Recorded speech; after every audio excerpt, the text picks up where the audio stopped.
بسم الله الرحمن الرحيم. ألف لام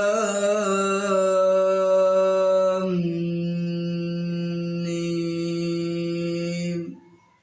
ذلك الكتاب لا ريب فيه هدى للمتقين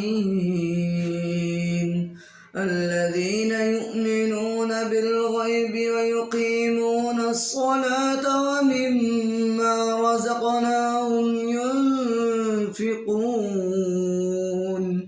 والذين يؤمنون بما أنزل إليك وما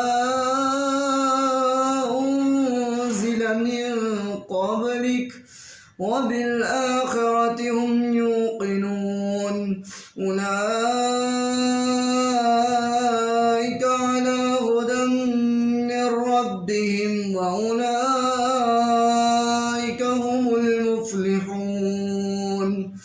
إن الذين كفروا سواء عليهم أأنذرتهم أم لم تنذرهم لا يؤمنون. ختم الله على قلوبهم وعلى سمعهم وعلى أبصارهم غشاوة ولهم عذاب